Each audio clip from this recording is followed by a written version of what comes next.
Nah, sebenarnya ada beberapa syarat khusus yang kita harus penuhi dulu untuk dimuat di conversation ini. Nah, ini saya akan coba ulas apa-apa saja yang perlu diperhatikan dan bagaimana proses mengirimkan tulisan di media the conversation ini.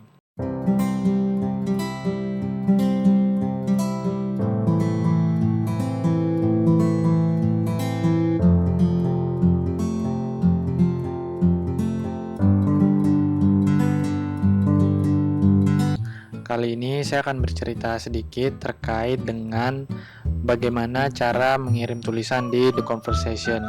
Jadi ada beberapa teman yang sering tanya gimana sih prosesnya untuk nulis di The Conversation ini, karena ada beberapa tulisan yang sudah dimuat di media ini. Nah, sebenarnya ada beberapa syarat khusus yang kita harus penuhi dulu untuk dimuat di conversation ini.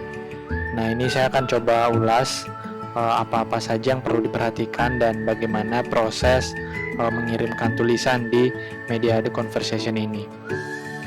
Nah, pertama kita harus login dulu. Jadi ini saya sudah terlanjur login.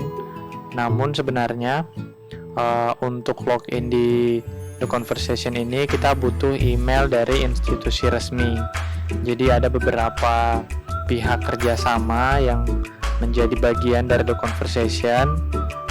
Nah, ini mitra-mitra yang ada di bawah ini yang menjadi lembaga-lembaga yang punya kesempatan atau punya peluang untuk mendaftar di the conversation.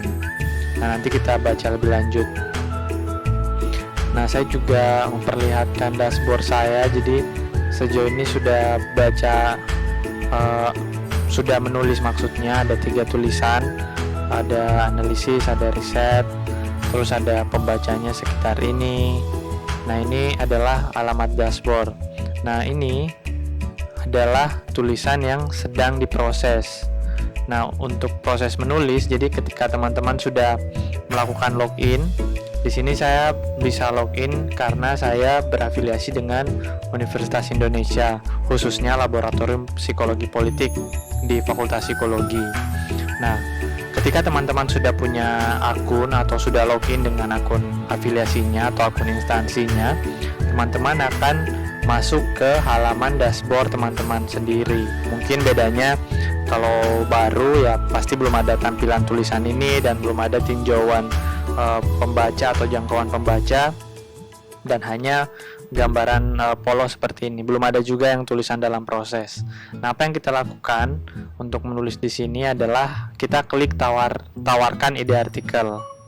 Nah, setelah kita mengklik tawarkan ide artikel itu, kita akan diberikan halaman yang memberikan gambaran terkait apa yang perlu diperhatikan sebelum menulis. Nah, ini kita akan melihat beberapa ketentuan. Ini ada 3 fokus utamanya, yaitu analisis. Jadi analisis itu kayak pemaparan atau bagaimana opini kita terhadap sesuatu, bagaimana telah kita terhadap suatu fenomena, itu di bagian analisis. Seperti tadi yang saya perlihatkan yang sedang ongoing, itu tulisan yang bersifat analisis. Tapi ada juga di kolom kedua itu ada penjelasan. Jadi isu-isu yang timeless. Jadi kapanpun itu bisa dibaca dan tidak terbatas waktu dengan bahasa yang sederhana. Lalu ada liputan khusus. Biasanya kalau ada berita-berita yang memang lagi trending atau memang lagi aktual, itu ada liputan khususnya di conversation. Nah, tapi seperti yang saya bilang di awal, ada ketentuan khusus. Ini bisakah Anda menulis untuk the conversation? Nah, itu ada beberapa hal penting yang harus diperhatikan. Nah, ini pertanyaannya.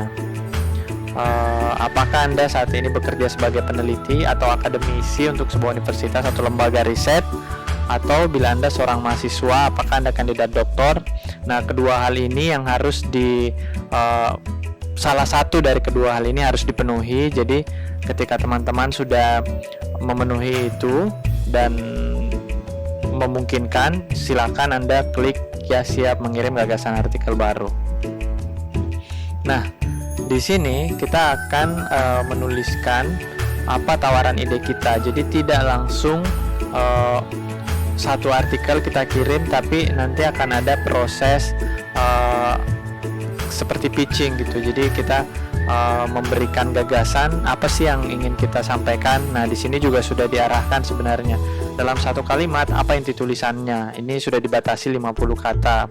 Lalu signifikansinya apa? Mengapa tulisan itu penting misalkan. Nah, karena conversation itu sasarannya sebenarnya non akademis atau pembaca awam, jadi ini harus dijawab kenapa sih isu ini atau tema ini penting untuk dituliskan. Lalu yang selanjutnya adalah kerangka tulisan atau outline. Jadi kita misalkan mau tulis tentang berita palsu, kita bisa buat kerangkanya, perkembangannya, dampaknya, dan apa yang bisa dilakukan untuk mencegah itu. Lalu di bawah ada multimedia. Biasanya kalau teman-teman punya grafika atau video atau foto, itu bisa dimunculkan di sini. Tapi kalau saya biasanya tidak. Biasanya foto atau ilustrasi itu akan disiapkan oleh tim editor, kecuali tulisan riset, karena biasanya riset punya grafiknya sendiri, punya datanya sendiri, jadi itu dilampirkan oleh penulisnya atau saya sendiri. Nah, lalu seberapa aktual itu kita bisa pilih dari 3 batas ini. Ada yang tidak terbatas atau timeless tadi, ada yang relevan di masa depan, jadi nanti mungkin pembahasan tentang prediksi lingkungan kah atau prediksi ekonomi. Nah, itu bisa pilih relevan di masa depan. Tapi ada juga yang relevan sekarang, jadi mungkin teman-teman bisa angkat isu-isu yang lagi hot dan itu sedang dibicarakan oleh halayak, itu bisa klik ini. Nah, lalu terakhir kita pilih rubrik. Nah, biasanya karena saya backgroundnya psikologi sosial, akhirnya saya pilih politik masyarakat atau misalkan pendidikan. Hal-hal seperti itu mungkin akan teman-teman sesuaikan dengan tulisan atau background tulisan teman-teman. Nah, setelah semua kita isi, kita akan klik kirim. Nah, ini saya tidak klik dulu karena saya sedang masih dalam proses pengerjaan. Jadi kalau ini, nah, tapi saya bisa buka sedikit. Kalau misalkan teman-teman sudah mendapatkan ACC, biasanya akan ada editor. Nah, ini ada editor dan akhirnya kita bisa menulis. Nanti dari proses dashboard ini akan ada kontak langsung dari editor, apa yang perlu diperbaiki, apa yang perlu dikembangkan. Lalu selanjutnya nanti kita akan belajar bagaimana menentukan topik atau bagaimana mencari ide di dalam menulis The Conversation di kesempatan yang berbeda, mungkin belum di video ini kali. Nah, kira-kira itu mungkin teman-teman bisa coba.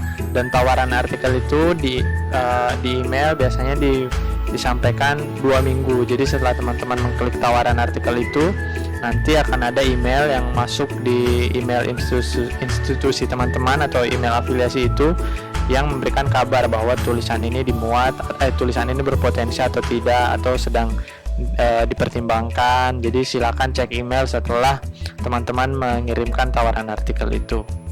Baik, terima kasih. Itu saja dulu. Nanti teman-teman bisa coba cek-cek juga, dan misalkan teman-teman ada yang ingin ditanyakan, silakan